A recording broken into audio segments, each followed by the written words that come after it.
The Burgess Animal Book for Children by Thornton W. Burgess. Chapter 26, Spite the Marten and Pekan the Fisher.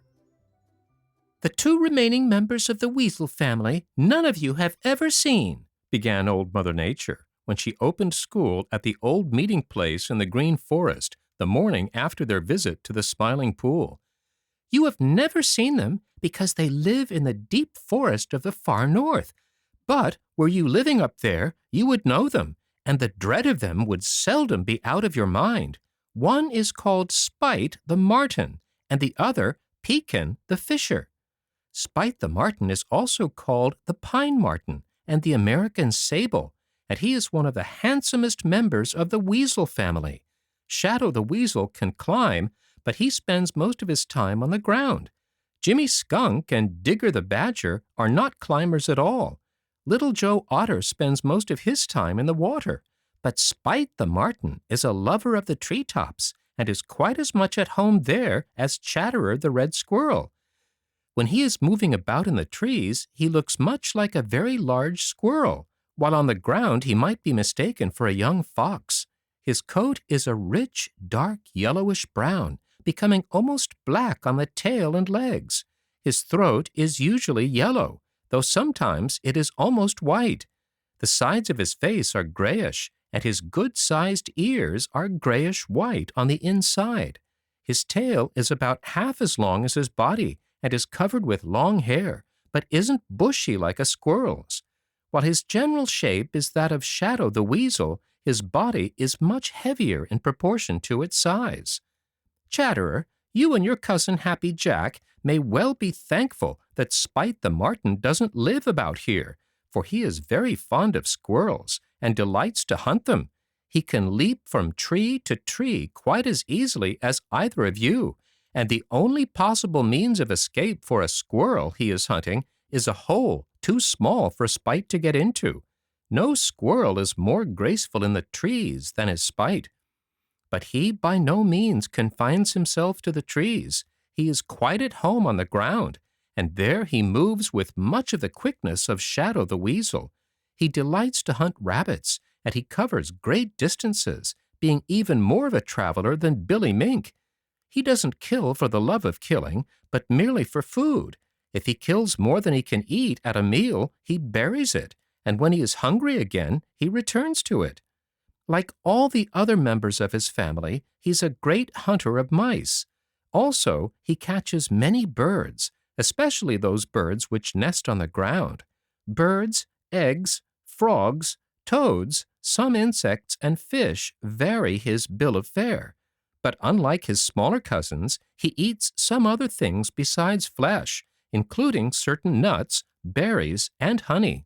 He isn't in the least social with his own kind, but prefers to live alone and is always ready to fight if he meets another marten.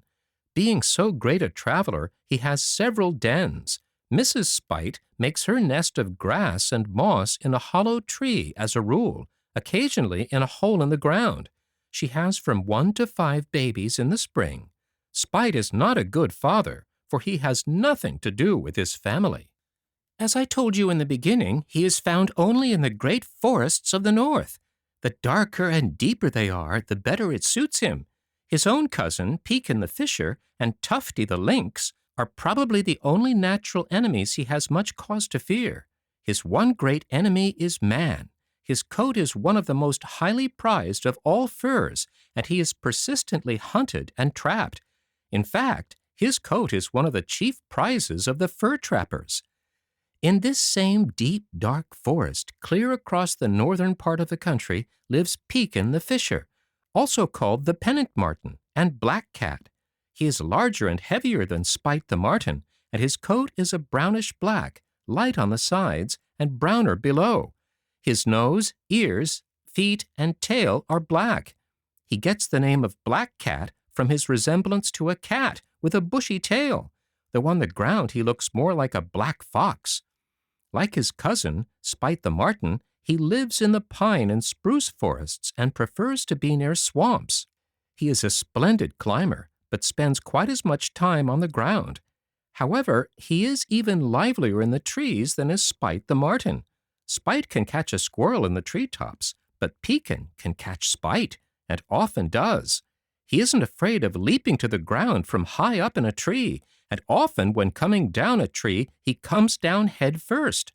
He is very fond of hunting the cousins of Jumper the Hare, and is so tireless that he can run them down.